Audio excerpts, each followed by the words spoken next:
Deuxième épître de Paul aux Thessaloniciens, chapitre 1. Paul et Sylvain et Timothée à l'église des Thessaloniciens qui est en Dieu notre Père et dans le Seigneur Jésus-Christ. Grâce envers vous et paix de la part de Dieu notre Père et du Seigneur Jésus-Christ. Nous sommes tenus de toujours remercier Dieu pour vous, frères, parce que votre foi augmente extrêmement et que la charité de chacun de vous abonde l'un envers l'autre. De sorte que nous-mêmes, nous nous glorifions en vous dans les églises de Dieu pour votre patience et votre foi dans toutes vos persécutions et tribulations que vous endurez, lequel est un indice manifeste du jugement droit de Dieu, afin que vous puissiez être comptés dignes du royaume de Dieu, pour lequel aussi vous souffrez. Voyant que c'est une chose droite avec Dieu que de rendre la tribulation à ceux qui vous troublent, et à vous qui êtes troublés, reposez-vous avec nous, lorsque le Seigneur Jésus sera révélé du ciel avec ses puissants anges, dans un feu flamboyant prenant vengeance sur eux qui ne connaissent pas Dieu et qui n'obéissent pas à l'évangile de notre Seigneur Jésus-Christ, qui seront punis par une destruction sans fin de la présence du Seigneur et de la gloire de son pouvoir, lorsqu'il viendra pour être glorifié par ses saints et être admiré par tous ceux qui croient, parce que notre témoignage parmi vous a été cru en ce jour-là. C'est pourquoi aussi nous prions toujours pour vous, afin que notre Dieu vous compte digne de cet appel et qu'il accomplisse tout le bon plaisir de sa bonté et l'œuvre de la foi avec pouvoir, afin que le nom de notre Seigneur Jésus-Christ puisse être glorifié en vous et vous en lui, selon la grâce de notre Dieu et du Seigneur Jésus-Christ.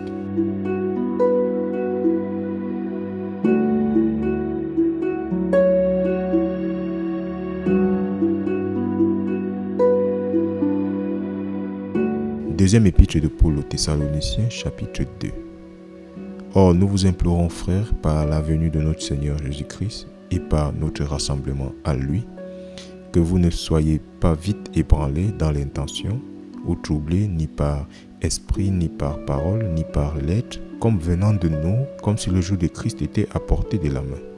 Qu'aucun homme ne vous trompe en aucune manière, car ce jour-là ne viendra pas, à moins que l'apostasie ne soit arrivée d'abord, et que l'homme de péché soit révélé, le fils de perdition, qui s'oppose et s'élève au-dessus de tout ce qui est appelé Dieu, ou qui est adoré, de sorte qu'il s'assied comme Dieu dans le temple de Dieu, déclarant lui-même qu'il est Dieu. Ne vous souvenez-vous pas que, lorsque j'étais encore avec vous, je vous disais ces choses? Et maintenant vous savez ce qui le retient, afin qu'il puisse être révélé à son moment. C'est le mystère de l'iniquité, car le mystère d'iniquité est déjà à l'œuvre.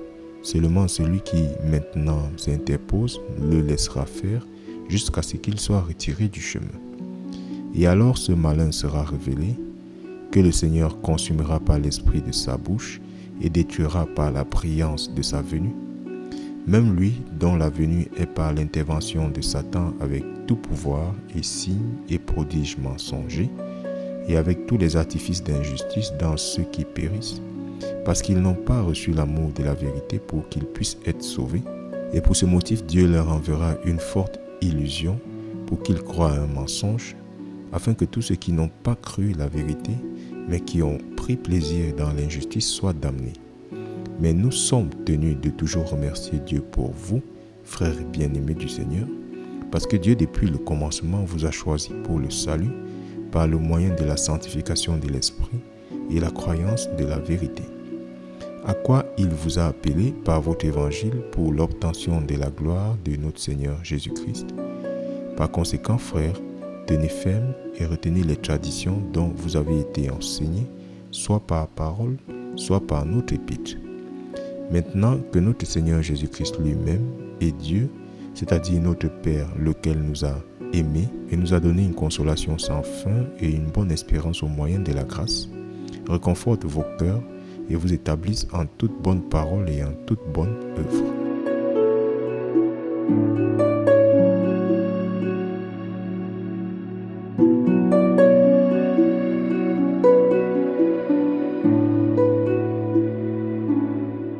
Deuxième épître de Paul aux Thessaloniciens, chapitre 3. Finalement, frères, priez pour nous, pour que la parole du Seigneur puisse avoir libre cours et soit glorifié, c'est-à-dire comme cela est avec vous, et afin que nous puissions être délivrés des hommes déraisonnables et pervers, car tous les hommes n'ont pas la foi. Mais le Seigneur est fidèle qui vous établira et vous gardera du mal, et nous avons confiance dans le Seigneur à votre sujet, que vous faites et ferez les choses que nous vous commandons. Et que le Seigneur dirige vos cœurs à l'amour de Dieu et à la patiente attente de Christ.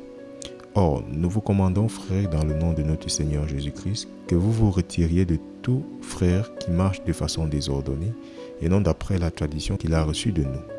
Car vous-même savez comment vous devez suivre notre exemple, car nous ne nous sommes pas comportés de façon désordonnée parmi vous, ni n'avons mangé du pain chez quelqu'un pour rien, mais avons procédé laborieusement en travaillant nuit et jour, pour que nous ne soyons à la charge d'aucun de vous, non parce que nous n'en avons pas le pouvoir, mais afin de faire de nous-mêmes un modèle pour que vous nous suiviez. Car voici, lorsque nous étions avec vous, nous vous commandions ceci, que si quelqu'un ne veut pas travailler, il ne mangerait pas non plus. Car nous entendons qu'il y a quelques-uns parmi vous qui marchent de façon désordonnée, ne travaillant pas du tout, mais se mêlant des affaires des autres. Or, ceux qui sont tels, nous leur commandons et nous les exhortons par notre Seigneur Jésus-Christ, qu'ils travaillent tranquillement et mangent leur propre pain. Mais vous, frères, ne vous lassez pas de bien faire, et si quelqu'un n'obéit pas à notre parole par cette épître, marquez cet homme et ne tenez pas compagnie avec lui afin qu'il puisse en être honteux. Cependant, ne le considérez pas comme un ennemi, mais admonestez-le comme un frère. Que le Seigneur de paix lui-même vous donne toujours la paix en toute manière. Le Seigneur soit avec vous tous. La salutation de Paul de ma propre main, ce qui est l'indice dans chaque épître, j'écris ainsi. La grâce de notre Seigneur Jésus-Christ soit avec vous tous. Amen.